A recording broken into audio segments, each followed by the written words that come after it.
अस्सलाम वालेकुम. I hope I am live. Let me C.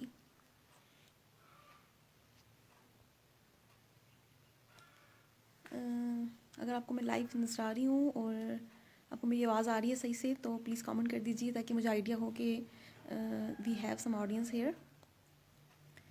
Sorry for quick session. मैं जो हूँ अभी जस्ट 2 बजे हैं, लेकिन मैं चाह रही थी कि आपके साथ थोड़ी सी बातें की जाएं क्योंकि as many of you know कि मेरा सेशन जो है वो स्टार्ट हुआ हुआ है पॉलिटिकल साइंस का. दैट्स वाई उसकी वजह से मैं 9 o'clock आपकी क्लास नहीं यहाँ पर लेक्चर नहीं डिलीवर कर पा रही. काफ़ी टाइम हो गया है. पहले हम लोगों का ये था कि हम 9 बजे लेक्चर दे दिया करते थे, लेकिन क्योंकि ये मार्च से नया सेशन स्टार्ट हुआ हुआ है तो उसकी वजह से काफ़ी बिजी हुई हूँ. तो फिर मैंने सोचा कि चलें आज 2 बजे ही चलें. जितने भी स्टूडेंट्स हैं उनके साथ थोड़ा सा इंटरेक्ट करते हैं. थोड़ा सा जितना अपनी तरफ इल्म है अल्लाह ताला ने जो अता किया है उसको बांटने की कोशिश करते हैं. मोस्ट ऑफ़ यू पीपल जो मुझे नहीं जानते हैं और जो जानते भी हैं, I am an aspirant just like you but I have an experience कि मैंने काफ़ी ज़्यादा अटैम्प्ट्स दिए हैं और कहीं पास भी हुए हैं, कभी फेल भी हुए हैं. लेकिन जो आज का मेरा सेशन है वो इंटरेक्टिव है और आप लोगों से क्वेश्चन आंसर के ऊपर है. आप जो क्वेश्चंस पूछें मैं उनको आंसर करने की कोशिश करूँगी.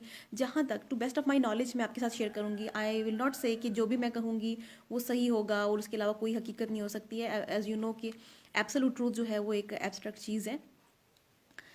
बहुत शुक्रिया. अगर आपको मेरी आवाज़ आ रही है तो आप मुझे रिस्पॉन्स करते जाएं.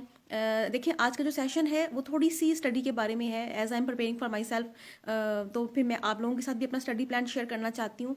और थोड़ा सा जो स्टूडेंट्स हैं जो अभी बिल्कुल नए स्टूडेंट्स हैं, ऐसे स्टूडेंट्स भी हैं जो मुझे मैसेज कर रहे हैं मुसलसल कि मैडम हमें बिल्कुल समझ नहीं आ रही कि स्टार्टिंग कैसे लेनी है, इनिशिएट कैसे करनी है स्टडीज़, स्टडी प्लान कैसे बनेगा. फिर सबसे जो इम्पोर्टेंट इशू फेस करते हैं स्टूडेंट्स वो है कंपलसरी सब्जेक्ट्स का. कंपलसरी सब्जेक्ट्स पे स्टूडेंट्स बहुत परेशान रहते हैं कि जी इसको कैसे टैकल किया जाए, इसका क्या तरीका होना चाहिए. ठीक है.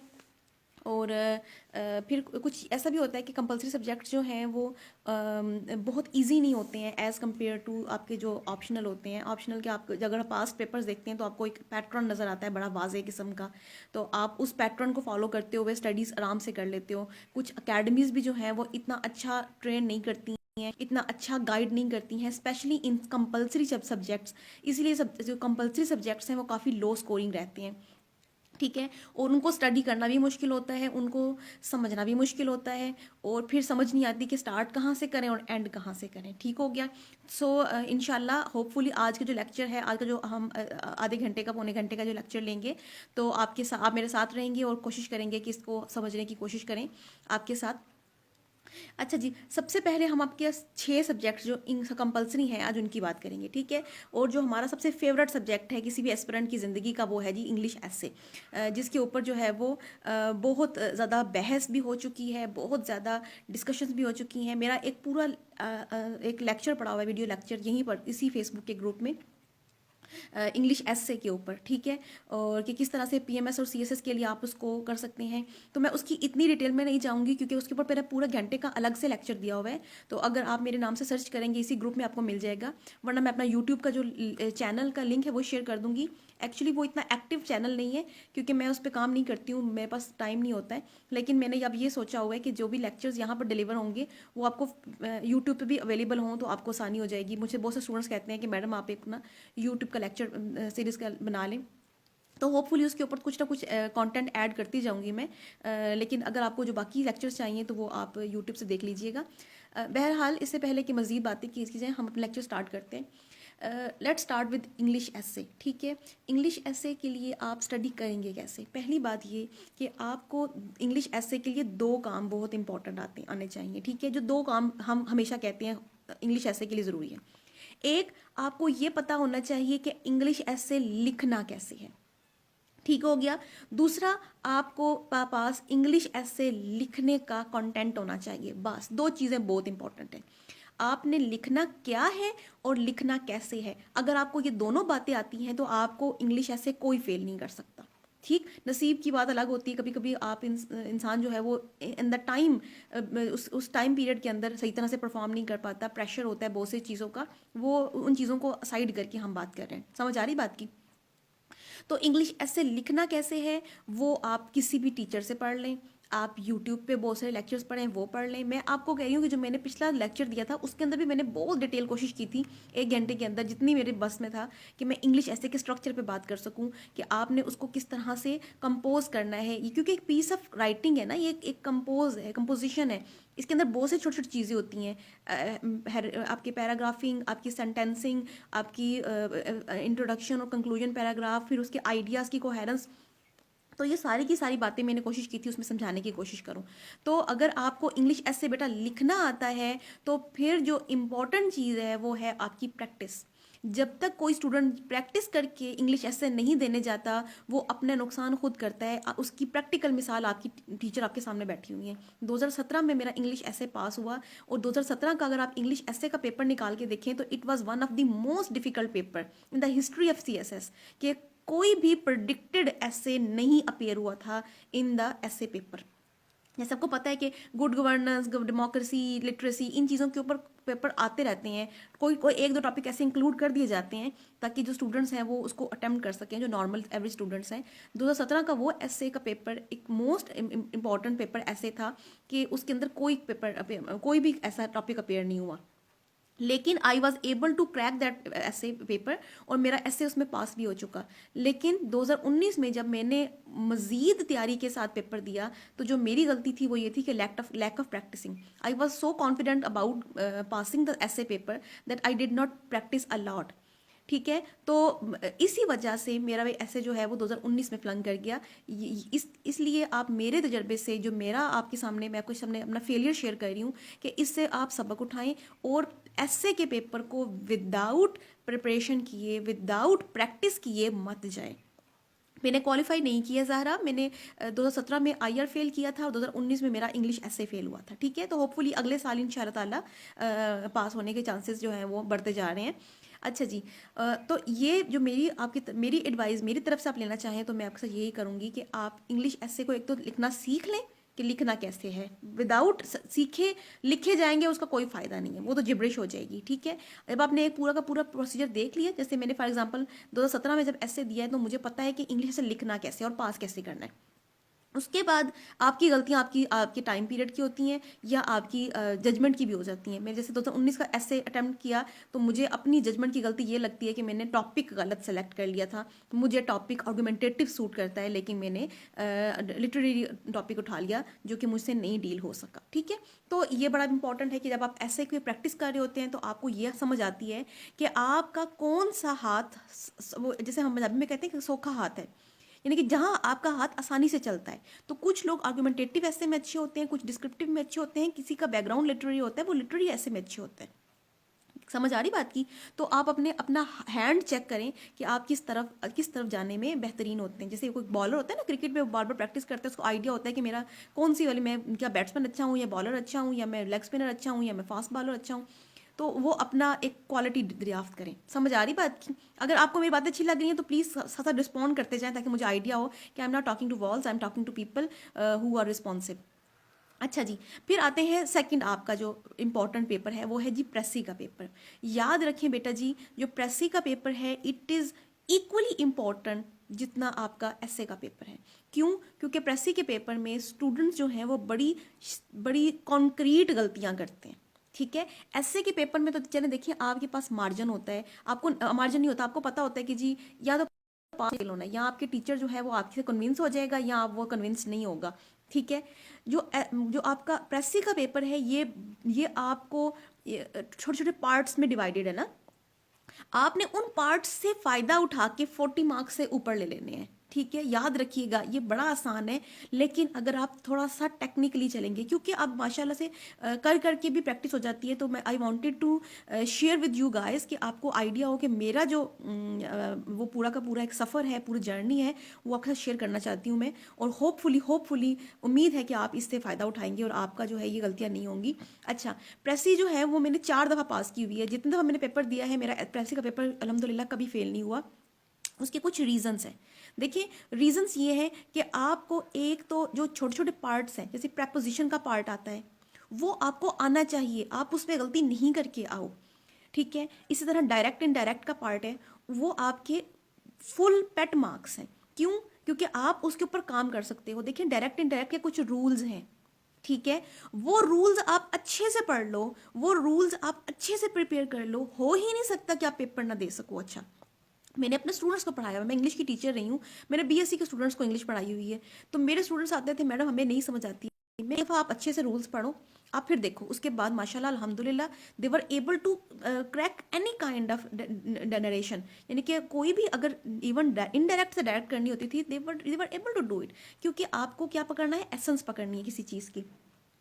इस तरह प्रपोजिशन के रूल्स हैं, प्रपोजिशन रूल्स हैं, आप उनको पकड़ लो। याद रखें बेटा, जो स्टूडेंट मुझे कह रहे हैं मैम वोकैबुलरी याद करने का तरीका बता दें, आपकी अपनी टीचर ने कभी वोकैबुलरीज इतनी नहीं पढ़ी। इस साल आपको पता है जो CSS 2019 का पेपर आया है, आप में बहुत सारे स्टूडेंट्स ने देखा होगा कि उसकी जो वोकैबुलरी आई है वो शशि थरूर ने अपने व्हाट्सएप के ट्विटर में ये अकाउंट पीछे एक ट्वीट लगाई है कि even I don't know the meaning of some of the vocabulary which appeared in CSS 2021 precis paper.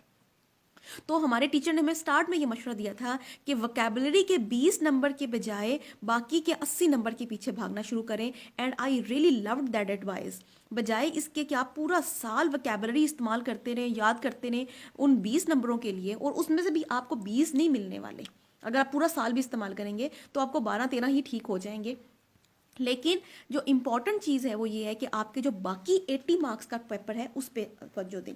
अच्छा, अब मुझे स्टूडेंट्स कहते हैं मैडम प्रेसी और कंप्रीहेंशन इनको कैसे समझें? भाई इसका सिंपलेस्ट तरीका है जो मैंने अपनाया है और जो मैंने जितने स्टूडेंट्स को कहा है उनके लिए बड़ा अच्छा रहा है। वो कहते हैं मैडम इससे फ़ायदा हुआ है। वो क्या है कि पिछले 15 से 20 साल के इंग्लिश प्रेसी के पेपर्स निकालें, उन पेपर्स की प्रेसी और कॉम्प्रीहेंशन अटेम्प्ट कर दें। ठीक है, बहुत से स्टूडेंट्स कहते हैं मैंने देखा वो CSS फोरम पे भी लिखा होता है इस प्रेसी की, इस पैसेज की प्रेसी लिख दें, हम वो याद कर लेंगे। भाई आपको याद तो करनी ही नहीं है, because that precis is not gonna show up again in the paper. If you are so much lucky, तब भी आपका क्या मसला है कि आप उसके अंदर जाके वो सेम टू सेम रिप्रोड्यूस तो नहीं कर सकते हो। ठीक, उसका तरीका ये है कि 15-20 साल की प्रेसिस निकालें और उसको अटेम्प्ट करें। लेकिन यहाँ पर नहीं रुकना कि अटेम्प्ट कर लीजिए हमने 20 साल की, नहीं, आपने किसी न किसी टीचर को चेक करवाना है। ये सबसे इंपॉर्टेंट काम है। आप एक साल की प्रेसी निकालें 2020 की, आप उसको अटेम्प्ट करें और किसी टीचर को दिखाएं। वो टीचर चेक करके बताएगा बेटा आप यहाँ यहाँ गलती करते हो, यहाँ यहाँ आप ठीक हो, आपने ये वाला रूल फॉलो नहीं किया है, यहाँ पर आपने ये जो इन्फॉर्मेशन दी है ये एक्स्ट्रा हो गया है। आपके जहन में वो बातें पड़ गई। आप 2019 की प्रेसी अटेम्प्ट करो, आप फिर देखोगे, आप जब अटेम्प्ट करोगे तो आप वो वाली बातें जहन में रखोगे, ओहो नहीं नहीं नहीं, I don't need to add this information. ठीक है, और ये वाली चीज़ जो है मैं गलत लिख रहा हूँ, या ये जो प्रेसी है मुझे आई की ज़बान में नहीं लिखनी है बल्कि राइटर की ज़बान में लिखनी है। यानी कि वो क्या हुआ, 2019 की प्रेसी अटेम्प्ट करेंगे तो बहुत सारी गलतियाँ माइनस हो गई। फिर आप क्या करोगे, 2018 की प्रेसी में आ जाओगे, फिर वो चेक कराओगे। मैंने अपने स्टूडेंट्स की प्रेसिस चेक की हैं और माशाल्लाह दे इवॉल्व, उनकी प्रेस राइटिंग स्किल्स इवॉल्व होना स्टार्ट हो गई थी विद जस्ट प्रैक्टिसिंग। अभी कोई स्टूडेंट पूछ रहा था कि राइटिंग स्किल कैसे इंप्रूव करें, दीज आर द ट्रिक्स। देखिए कोई मैजिक वॉन्ड नहीं है कि आप उसको घुमाएंगे और सब कुछ आपके जहन में जहन नशीन हो जाएगा।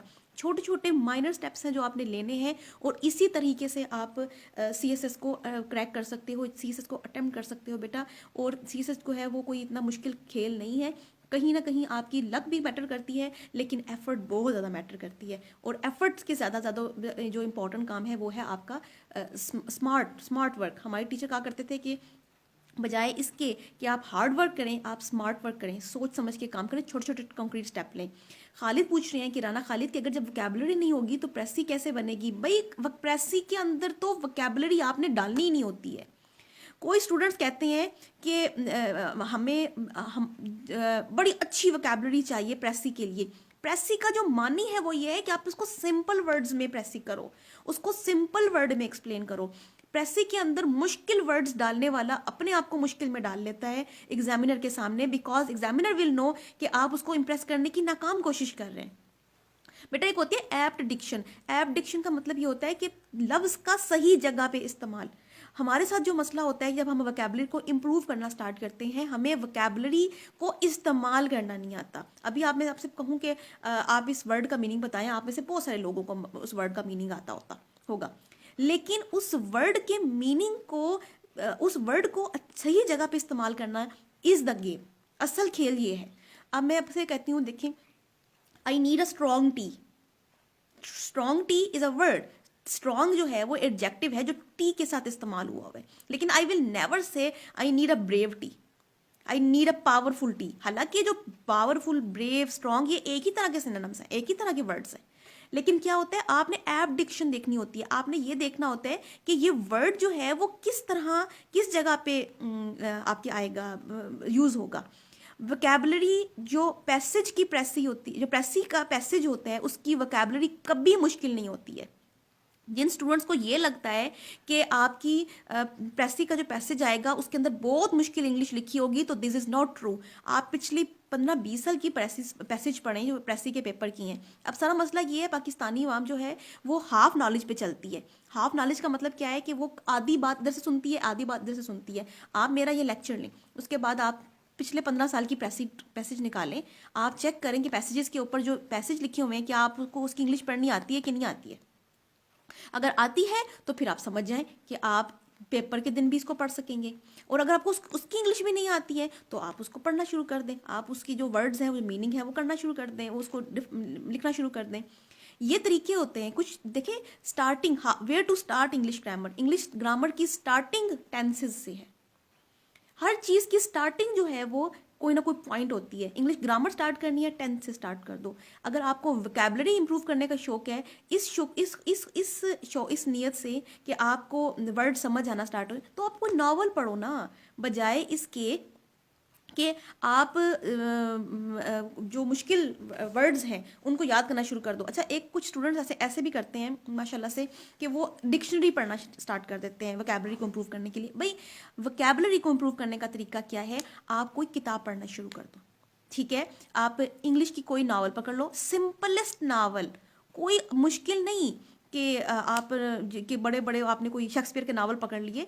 आपने सिंपलेस्ट नावल पकड़ना है। यहाँ कोई एफएससी की किताब पकड़ लो, एफएससी की जैसी किताबें होती हैं ना, जिसके अंदर शॉर्ट स्टोरीज होती हैं, वो आप पकड़ लो, कोई छोटा मोटा नावल पकड़ लो। ये बेस्ट तरीका है अपनी इंग्लिश को इम्प्रूव करने का। देखें, जब तक दिमाग के अंदर कुछ नहीं जाएगा, दिमाग वापस नहीं निकाल सकता। ठीक हो गया। तो अंदर जाने का क्या तरीका है, आपने पढ़ना शुरू करना है। पढ़ेंगे तो आपके दिमाग के अंदर वर्ड्स का अंबार लग जाएगा, वो आहिस्ता आहिस्ता बाहर निकलना शुरू हो जाएगा।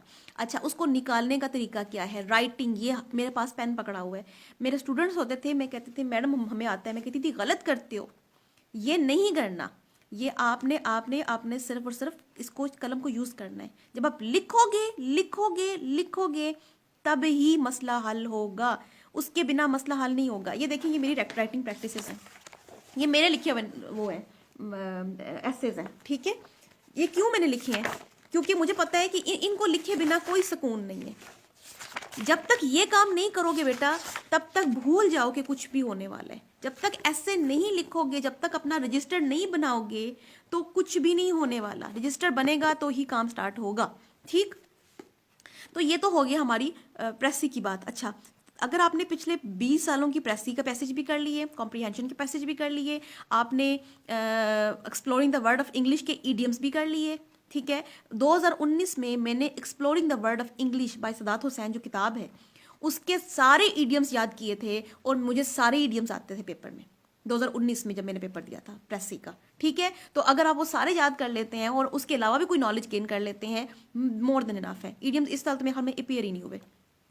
अच्छा, उसके अलावा आपने प्रपोजिशन के रूल्स कर लिए, आपने डायरेक्ट इनडायरेक्ट के रूल्स कर लिए, आपका प्रेसी का पेपर कभी फेल नहीं हो सकता, ये तो मैं आपको गारंटी दे सकती हूँ।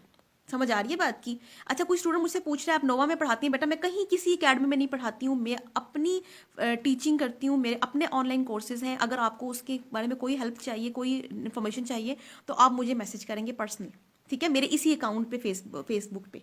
मेरा जो सेशन है वो पॉलिटिकल साइंस के सेशन है, और मैं ऑप्शनल्स कुछ पढ़ाती हूँ, मैं किसी एकेडमी में नहीं पढ़ाती हूँ, ठीक है। ये बात याद रखिए, मैं इस ग्रुप में आई हूँ क्योंकि ग्रुप जो है वो डिस्कशन फोरम है। अच्छा, तो ये तो हो गए हमारे प्रेसी तक का पेपर, यानी 2 पेपर्स को हमने डील कर लिया। थर्ड पेपर जो है वो आपका होता है जनरल नॉलेज का, ठीक। अच्छा, जनरल नॉलेज पहले सिर्फ होता था जनरल साइंस का पेपर, अब वो हो गया है जनरल साइंस और एबिलिटी का पेपर, ठीक। जनरल साइंस और एबिलिटी के 2 पार्ट्स हैं। उसका एक पार्ट जो है 40 मार्क्स का वो है आपका साइंस का पार्ट, और 40 मार्क्स का जो है वो आपका है मैथ्स का पार्ट। ठीक है, साइंस के पार्ट में अगर आप सर चोटी का जोर भी लगा लेंगे तो भी आपको 30 मार्क्स ही मिलेंगे, कुछ ना कुछ मार्क्स कट ही जाएंगे। मैथ्स में अगर जो एबिलिटी का पार्ट है उसमें आप नॉर्मल सी एफर्ट भी पुट करेंगे तो you will get 40/40 in the both paper 2017 और 2019। I got 40/40 in the maths. क्यों? क्योंकि आपको मैथ्स सॉलिड मार्क्स देती है। तो उसका क्या तरीका है, जो 5-6 उनके डिफरेंट एरियाज हैं, एक तो प्रोबेबिलिटी आती है, एक रीजनिंग आती है, एक आपकी आती है स्टैटिस्टिक्स से कुछ आ जाता है छोटा मोटा, मीन मीडियन मॉड इस तरह की कुछ चीज़। ठीक है, अच्छा इस तरह एक आ जाते हैं आपके HCF और LCM के क्वेश्चंस आ जाते हैं। माने यानी कि 8वीं जमात और 10वीं जमात की जो मैथ्स की प्रॉब्लम्स हैं उससे भी कम के आए होते हैं। ठीक है, अगर आप वो की अच्छे से पढ़ लेते हो, अभी मेरे पास टाइम नहीं है वरना मैं आपको इतना अच्छा मैथ्स पढ़ा सकती हूँ, because I love maths and I love teaching maths. तो मैं अगर इंशाल्लाह ताला कोशिश करूंगी कि थोड़ा लेट जो है ना ईद के बाद कोई सेशन स्टार्ट करें मैथ्स के ऊपर भी, और यू विल बी अमेज्ड कि मैथ्स कितना आसान है। ठीक है, तो अगर आप उस पर कंसंट्रेट करते हो 40 मार्क्स का बेस्ट हो जाता है, और बाकी 40 मार्क्स के लिए इतनी एफर्ट करने की जरूरत नहीं। आप उस पर नॉर्मल पास्ट पेपर्स को देखते हुए चलते हो तो आपका 40 मार्क्स का पेपर हो जाता है। अच्छा, उसको भी अगर आप गौर से देखें तो उसमें भी आपको पैटर्न नजर आएगा। पैटर्न किस तरह से नजर आएगा कि एक क्वेश्चन बायोलॉजिकल साइंस से आ रहा है, एक फिजिकल साइंस से आ रहा है, एक केमिकल साइंस से यानी केमिस्ट्री से आ रहा है, एक इन्वायरमेंटल साइंस से आ रहा है, एक कंप्यूटर साइंस से आ रहा है, यानी कि पूरे पीयर्स बने हुए नजर आते हैं आपको। तो इससे क्या फायदा होता है कि आप कोई ना कोई टॉपिक्स में से पूरा का पूरा ऑमिट भी कर सकते हो। जैसे कि मैंने कभी भी कंप्यूटर साइंस प्रिपेयर नहीं किया। जब मैं अपना पेपर देती थी जनरल साइंस का तो मेरा कभी भी, मेरे हमेशा 65 से अबव मार्क्स आए हैं। तो मैंने कभी इसको जनरल साइंस के जो कंप्यूटर साइंस वाला पेपर है उसको नहीं प्रिपेयर किया, बिकॉज आई न्यू कि जो मैंने कर लिया है वो काफ़ी है। Getting it everyone? अच्छा जी, उसके अलावा जो इसके MCQs वाला पार्ट है, MCQs वाला पार्ट सारा का सारा फेसबुक से, ये अपने आपकी गूगल से आता है। आप सर जस्ट गूगल पे लिखो जनरल नॉलेज पास्ट पे MCQs, पास्ट पे MCQs कर लो, फुल हो जाएगा। मेरे ख्याल में दोनों दफ़ा 17-18 से ऊपर MCQs में मार्क्स थे। उसका रीज़न क्या था? क्योंकि वो सारे रिपीट हो रहे होते हैं, और जो स्टूडेंट्स जो है वन पेपर एग्जाम की तैयारी कर रहे होते हैं उनके लिए तो बहुत ही आसान है, उनके लिए तो वो मुश्किल इसमें है ही नहीं। ठीक हो गया everyone? Clear so far? I hope I am making sense to you. No, I am not a CSP। Please please please, मैं बार बार बता रही हूँ, ये ना हो कि बाद में आप कहें कि एक मैडम थी वो CSP थी, अपने आप को कह रही थी। आई am not a CSP, I am not a qualified CSP। ठीक हो गया जी? लेकिन I am a qualified teacher. I love calling my self a teacher, क्योंकि मुझे टीच करना बहुत अच्छा लगता है। ठीक है, और आप लोगों से ये जो इंट्रैक्शन है ये मुझे बहुत अच्छा इसलिए भी लगता है क्योंकि आप अपने दिल की बात करने के लिए किसी आपको कुछ ज़रूरत नहीं होती है किसी भी एकेडमीज़ की या कुछ। ये आपका मेरा मोबाइल है और मैंने ऑन कर लिया और I am talking to you guys and I am feeling very good about it. Hopefully इंशाल्लाह जो है ये आपके लिए, मेरे लिए सदका जारिया बन जाएगा और आप जो है इससे कोई ना कोई फ़ायदा उठाएंगे। Okay, let's come to the third आपका जो पेपर है, फोर्थ पेपर जो है वो है जी आपका पाकिस्तान करंट अफेयर्स का पेपर। करंट अफेयर्स का पेपर बहुत से स्टूडेंट्स के लिए नाइटमेयर है। ठीक है, when I was a very young aspirant, जब बिल्कुल स्टार्टिंग में थी, तो it was a nightmare for me as well. ठीक है, हालांकि मुझे, मेरा पास पॉलिटिकल साइंस का बैकग्राउंड था, लेकिन फिर भी मुझे ये चीज़ से बहुत डर लगता था। उसका रीज़न क्या है कि हमें बेसिक स्ट्रक्चर्स का नहीं पता होता। ये बात मैं बार बार स्टूडेंट से कहती हूँ, और यही एक रीज़न है, एक बहुत बड़ा रीज़न है जिसकी वजह से मैं स्टूडेंट्स को कहती हूँ कि आप पॉलिटिकल साइंस को एज एन ऑप्शनल सेलेक्ट करें। उसका एक रीज़न ये होता है बेटा कि देखिए, पॉलिटिकल साइंस जो है सब्जेक्ट, ये इतना इंपॉर्टेंट सब्जेक्ट है कि जब तक आपको गवर्नमेंटल वर्किंग्स का नहीं पता होता तब तक आप करंट अफेयर्स को नहीं समझ सकते। Getting it? माना क्या है, देखो कि अगर आप ब्यूरोक्रेसी का हिस्सा बनने जा रहे हो, ब्यूरोक्रेसी जो है वो आपके पॉलिटिकल सिस्टम का हिस्सा है, और जब तक आपको उस पॉलिटिकल सिस्टम की मानी नहीं पता, उसकी आइडिया नहीं है, उसको उसको समझने का नहीं पता, आपको नहीं पता कि आपके मुल्क के अंदर 2 चैम्बर्स हैं, के 2 हाउसेज हैं पार्लियामेंट के, और वो किस तरह से वर्किंग करते हैं, उनका काम क्या है और उनका मकसद क्या है, जब तक आपको इन चीज़ों का नहीं पता, आपको प्रोसेसेस का नहीं पता, तो how can you comprehend current affairs? आपको जब तक इंटरनेशनल ऑर्गेनाइजेशंस की मीनिंग ही नहीं पता, यूएनओ क्या करती है, उसका क्या मैंडेट है और उसका उसका उसका वर्किंग का प्रोसीजर क्या है, तो ये सारा का सारा आपको पॉलिटिकल साइंस से बहुत हद तक हेल्प आउट होता है। अगर अमेरिका में इलेक्शन हो रहा है तो जो बाइडन और ट्रम्प की आपस में कंपेन में क्या डिस्कशन हो रही है, ये आपको तब समझ आएगी जब आपको इलेक्शन प्रोसीजर समझ आएगा। जब आपको इलेक्शन प्रोसीजर ही नहीं पता है, आपको ये ही नहीं पता है कि ट्रम्प और बाइडन जो हैं वो किस जरिए से इलेक्शन लड़ रहे हैं और वो किस तरह से अपनी मैंडेट को सिक्योर करना चाहते हैं, तब तक how can you comprehend these procedures. समझ आ रही है? ये जो ईरान और अमेरिका की न्यूक्लियर डील के ऊपर डिस्कशन हो रही है, इसके बैकग्राउंड के लिए आपको अमेरिका का सिस्टम पता होना चाहिए, आपको ट्रम्प के आने का सिस्टम पता होना चाहिए, आपको ट्रम्प के जाने का सिस्टम पता होना चाहिए। तो पॉलिटिकल साइंस इज आइडियल। अक्सर यहाँ पर नोवा के जो ग्रुप है और डिफरेंट और भी सीसीएस ग्रुप है, क्योंकि मेरे साथ बहुत ज़्यादा इंट्रैक्शन रहता है, तो वो यहाँ पर एक बहस हो रही होती है I R political science, I R political science. मैं कहती हूँ आई आर जो है वो आपको तब आएगा जब आपको पॉलिटिकल साइंस आएगी। और एक ऐसा स्टूडेंट जो बिल्कुल नाइव है, जिसके पास कोई वो नहीं है, कोई इतनी सी भी रमक नहीं है उसके अंदर पॉलिटिकल साइंस की बैकग्राउंड की, तो वो आईआर को कभी अटेम्प्ट नहीं कर सकता, वो आईआर में कभी नहीं जा सकता। ये पर्सनल एक्सपीरियंस है, मैंने पॉलिटिकल साइंस पढ़ी हुई थी और मैं आईआर नहीं अटेम्प्ट कर पाई। और उसका भी एक बहुत बड़ा जो कसूरवार है आप कह सकते हैं, अपना कसूर तो ऑब्वियसली है ही, कि आपकी जो अकेडमीज़ होती हैं वो क्या करती हैं, वो आपको मुसलसल पुश करती हैं आईआर की तरफ। हाँ, अब आप किसी भी अकेडमी में जाएं, ये मेरा पर्सनल एक्सपीरियंस, अब मैंने देख लिया है, मेरे साथ स्टूडेंट्स हैं जो मेरे साथ काम कर रहे हैं, कि जिस अकेडमी में जाओगे वो आपको कहेगा आईआर आईआर आईआर। क्यों? क्योंकि आईआर का कोर्स कम है, आईआर का कोर्स पढ़ाना आसान है, अकेडमीज़ में फ़ीस उतनी ही लेनी है। ठीक है, मैं पॉलिटिकल साइंस का कोर्स ऑफर करती हूँ, यू विल बी अमेज्ड कि मेरी फीस कितनी कम है, वो क्योंकि मुझे पढ़ाने का शौक है। और दूसरा, मैं 35 लेक्चर्स आपको प्रोवाइड करती हूँ, 35 लेक्चर, और उसके बाद भी मैं अपने स्टूडेंट्स को मुसलसल गाइड करती रहती हूँ, बिकॉज आई थिंक कि ये जो लर्निंग का प्रोसेस है ये कभी खत्म नहीं होता। अकेडमीज तो आपको क्या करती हैं, आप उनके पास जाते हैं, वो कहती हैं 3 महीने के अंदर अंदर अल्लाह खैर सलाह आपका कोर्स कवर कर दिया हमने, आप जाएं।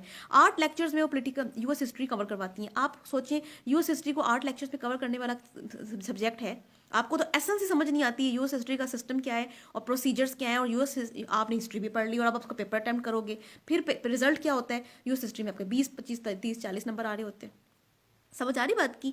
2019 में one of the difficult paper आया था यूएस हिस्ट्री का, I was able to get 65 out of it. क्यों? क्योंकि समझ आ गई थी, समझ गए कि पढ़ना कैसे है। ठीक है, तो ये सारे के सारे जो बेटा इंपॉर्टेंट चीज़ें हैं ये आपने जेहन में रखनी है। करंट अफेयर्स को अटेम्प्ट करने का बेहतरीन तरीका ये है कि पहले तो आपको हिस्ट्रीज पता होनी चाहिए चीज़ों की, आपको आपको आइडियाज़ होने चाहिए कि पीछे उसके जो वर्किंग हो रही है वो क्या है। ठीक है, रमज़ान में मेरा सेशन स्टार्ट हो रहा है यूएस हिस्ट्री का भी और पॉलिटिकल साइंस का भी। दोबारा पॉलिटिकल साइंस का अभी भी चल रहा है माशाल्लाह से, अभी वो आधा हो गया, तो रमज़ान में इंशाल्लाह वो कंप्लीट हो जाएगा रमज़ान से पहले। तो रमज़ान में फिर से हम सेशन स्टार्ट करेंगे। स्टूडेंट्स उसकी डिटेल लेना चाहते हैं मेरे साथ राब्ते में आ जाएं। उसकी फ़ी जस्ट 5000 है, मैंने रखी ही बहुत मिनिमल है, लेकिन ये भी इसीलिए रखी हुई है क्योंकि मुझे पता है कि स्टूडेंट्स जब तक फ़ीस अदा नहीं करते हैं तब तक वो सीरियस नहीं होते। But I am not charging like academies like 15 और 20,000। आई हैव सीन स्टूडेंट्स कि उन्होंने 15 से 20,000 फीस दी है एक सब्जेक्ट के लिए, एंड ये did get nothing out of it. So I try my best कि मेरे स्टूडेंट्स जो हैं, अभी बहुत सारे स्टूडेंट्स मेरे साथ अभी बात कर भी रहे हैं, मेरे स्टूडेंट्स जो मुझे हमें देख भी रहे होंगे, आप उनसे साथ भी फीडबैक ले सकते हैं।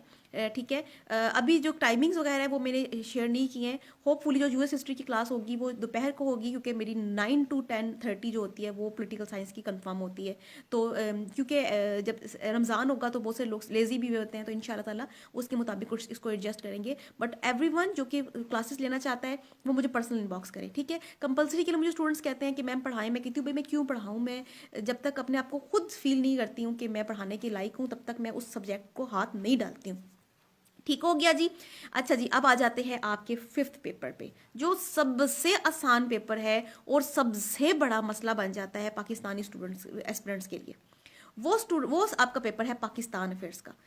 माशाल्लाह से पाकिस्तान अफेयर्स इतना आसान टॉपिक है जब आप इसको समझ के पढ़ लेते हैं। जो तमाम स्टूडेंट कह रहे हैं, जो क्वेश्चन लिख रहे हैं how to join my classes, please send me inbox. आप मुझे मैसेज कर दें तो मैं आपके साथ अपना पूरा डिटेल भी शेयर कर दूंगी। और जो आपके हैं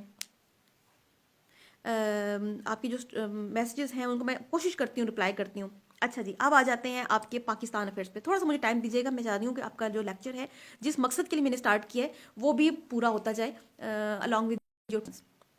अच्छा जी, देखिए जो पॉलिटिकल साइंस है, सॉरी पॉलिटिकल साइंस नहीं, पाकिस्तान अफेयर्स। पाकिस्तान अफेयर्स के लिए सबसे इंपॉर्टेंट जो आपने काम करना है वो आपने किताबें पढ़नी है। ठीक है, किताबें वो पढ़नी है जो कि राइटर्स ने लिखी हुई हैं।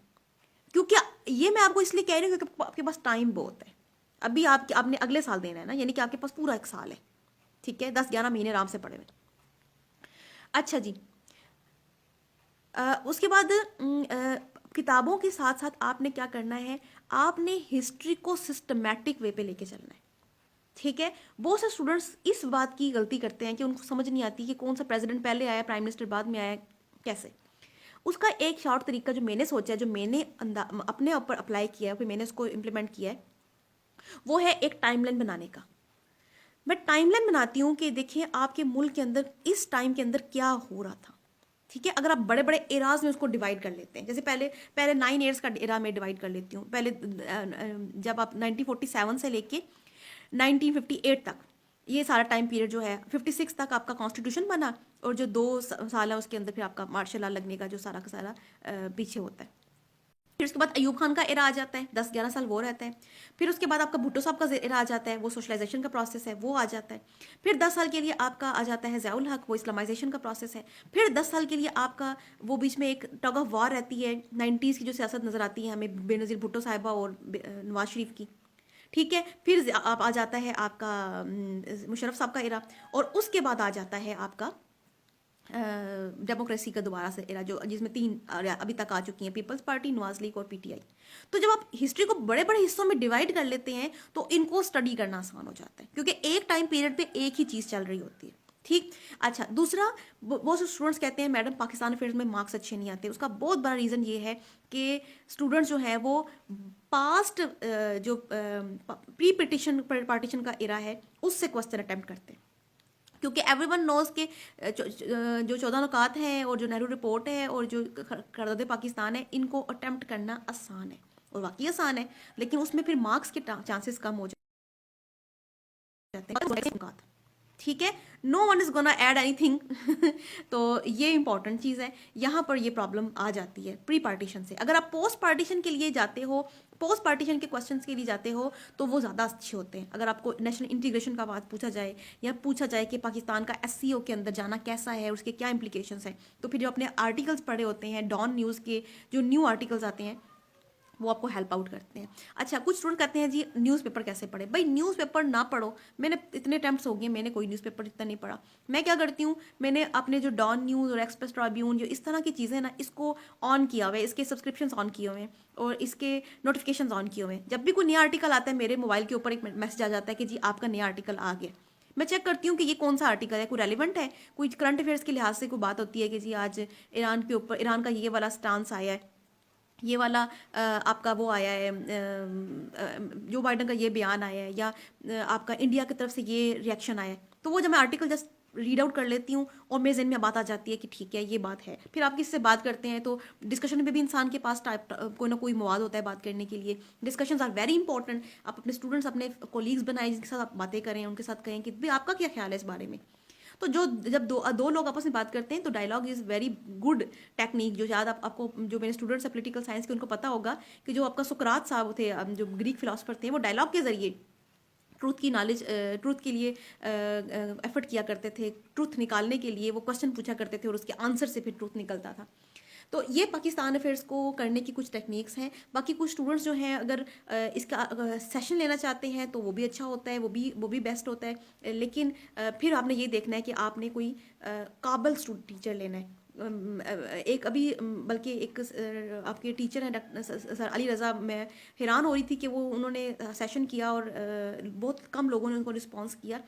He is like the authority, यानी कि मैं अपने से भी ज़्यादा उनको 10 गुना ज़्यादा अच्छा टीचर मानती हूँ। In teaching Pakistan affairs current affairs, और जो मेरे सारे के सारे पर्सपेक्टिव चेंज किए हैं, पर्सपेक्टिव को अब हमें कहते हैं ना वो एक डायरेक्शन दी है, तो उन्होंने दिया है वो है। He got 71 in Pakistan affairs. I have not seen anyone scoring this big in Pakistan affairs prayer. मेरे नॉलेज के अंदर मैंने किसी को 71 पाकिस्तान अफेयर्स में लेते नहीं देखा, but he was able to do that. और माशाल्लाह से अगर आप वो लेना चाहते हैं तो आप उनके साथ भी ले सकते हैं, मेरे से कांटेक्ट कर ले, मैं आपको उनको नंबर प्रोवाइड कर दूंगी। अच्छा जी, उसके बाद आ जाता है आपका सबसे आसान सब्जेक्ट और सबसे मुश्किल सब्जेक्ट स्टूडेंट्स के लिए, वो है इस्लामियात। भाई उसके लिए टेंशन स्टूडेंट्स ऐसे लेके बैठे होते हैं, मुझे कहते हैं मैडम इस्लामिक स्टडीज़ पढ़ाएं कि वो कैसे पढ़ानी है। अच्छा, मैं आपको अपना अपना रीज़न देती हूँ। मैंने इस्लामिक स्टडीज़ अटैम्प्ट की है उर्दू में 4 दफ़ा, 2 PMS की अटैम्प्ट थी, 2 CSS की अटैम्प्ट थी, और मेरे 4 दफ़ा 60 से ऊपर मार्क्स हैं, 65 हैं, 68 भी हैं, ठीक है। तो इतने इतने मार्क्स भी आते हैं। अच्छा, अब इसको लेने का तरीका क्या है? इसको लेने का एक तरीका है बेटा जी, वो है अपनी आयात और अहादीस के ऊपर शदीद कमांड। देखो, ज़कात के ऊपर हर बच्चा, हर स्टूडेंट, हर एस्पिरेंट एक चीज़ लिख के आएगा, ज़कात आपके दीन का फलां पहलू है, ये इतने नंबर का रुकन है, ये ज़कात का निसाब इतना है, ये सारी बातें सब लिख के आएंगे। आपने कहाँ डिफ्रेंशिएट करना है, आपने कौन सी ऐसी बात करनी है जिससे आपको मार्क्स मिलेंगे, तो आपने उस ज़कात की बात अल्लाह की ज़बान में लिखनी है।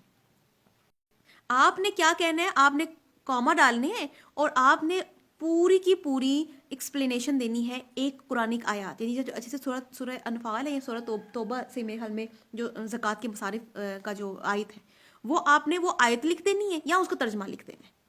अब क्या होगा, अब ज़कात के मसारिफ आपने नहीं बताए, आपने बताया कि ये वाले ज़कात के मसारिफ अल्लाह ने यहाँ बताए हैं। समझ आ रही बात की? तो ये समझ आ रही, इस चीज़ से आपको एज मिलेगा, इस चीज़ से आपको एज मिलेगा। ठीक हो गया? तो दिस इज बेस्ट टेक्निक जो मैंने अब तक अप्लाई की है। मैं अपने हर पेपर के अंदर, जो इस्लामियात का पेपर है, हर पेज के ऊपर 1 से 2 आयात या अहादीस लिखती थी। समझ आ रही बात की? तो this is like the best technique जो मैंने अभी तक फाउंड की है। अब बाकी जो बहस है कि उर्दू में अटैम्प्ट करें कि इंग्लिश में अटैम्प्ट करें, भाई इसके ऊपर कोई बहस नहीं है। उर्दू में अटैम्प्ट करेंगे तो भी मार्क्स आएंगे, इंग्लिश में अटैम्प्ट करेंगे तो भी मार्क्स आएंगे। हाँ, सबसे इंपॉर्टेंट जो चीज़ है वो ये है कि आपने कंटेंट अच्छा दिया हो, आपके राइटिंग स्किल्स अच्छी हों, आप लिखने का तरीका आता हो। जो स्टूडेंट्स कह रहे हैं राइटिंग स्किल कैसे इंप्रूव करनी है, again I am saying by writing a lot. किसी से पूछो ना कि आप उनको इतनी अच्छी बिरयानी कैसे बनाना आती है, तो कहेगी कि मैंने बिरयानी बहुत दफ़ा बनाई है। इसको हम कहते हैं स्पेशलाइजेशन का तरीका। स्पेशलाइजेशन का माने जानते हैं ना बहुत सारे स्टूडेंट्स, कि जब आप एक कोई काम मुसलसल करते रहते हैं तो आप उसमें एक्सपर्ट हो जाते हैं। ठीक है? तो ये तो मेरी जो टेक्निक्स थी या जो मेरी नॉलेज था या जो मेरा एक्सपीरियंस था अबाउट द कंपलसरी सब्जेक्ट्स, वो मैंने आपके साथ शेयर किया है। Let me take your questions now. फिर इंशाल्लाह ताला आखिरी 10 मिनट में नोट्स के ऊपर भी आते हैं। अच्छा जी, मेरा जो व्हाट्सएप नंबर मांग रहे हैं बेटा जी, व्हाट्सएप नंबर तो आपको बाद में मिलेगा। पहले आप ये कर सकते हैं, आप जो है आपका मेरा मैसेंजर यानी फेसबुक, वहाँ पर मैसेज कर सकते हैं। प्लस मैं आप अपना एक ग्रुप शेयर कर देती हूँ, मैंने डिस्कशन फॉरम बनाया हुआ है। लेकिन अगर कोई उस डिस्कशन ग्रुप में कोई बुरी बात करेगा तो फिर उसके साथ बहुत बुरा होगा, क्योंकि वो बहुत पर्सनल ग्रुप है मेरा। ठीक है? अच्छा जी, उस्मा शाह कह रही है कि हाउ टू टीच साइकोलॉजी, नहीं sorry, do you teach? No I don't teach psychology, मेरा सब्जेक्ट ही नहीं है।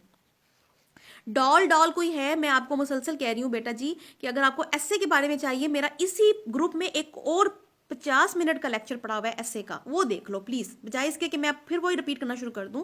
अच्छा यही है कि आप वो वाला पूरा सेशन देख लो, ठीक है? या फिर मैं अपना यूट्यूब का लिंक शेयर कर देती हूँ आप लोगों के साथ, आप वहाँ पर देख लें। मैं वहाँ पर कोशिश करती रहूँगी कि अपनी जितनी भी एक्स्ट्रा जो बनाऊँगी अपनी वीडियोज़ वगैरह, वो वहाँ पर अपलोड करती रहूँगी। मोहसिन खान पूछ रहे हैं इडियम्स वाली बुक बेटा, exploring the world of English, Saadat Hussain है या सदात शाह है, उनकी किताब है। ठीक है? रिमशा कह रही है हाउ टू मेक नोट्स, बेटा यहीं पर रुको, मैं आपको बताती हूँ। आखिरी 10 मिनट में इंशाल्लाह ताला मैं आपको इसका भी एक्सप्लेन करती हूँ। अच्छा जी, अरूज रजी कह रही हैं हाउ टू मेक नोट्स, अभी बताती हूँ। ठीक है? जो नोट्स वाले हैं वो जरा 5 मिनट मुझे दे दें, मैं आपके क्वेश्चन देख लूँ। फहद कह रहे हैं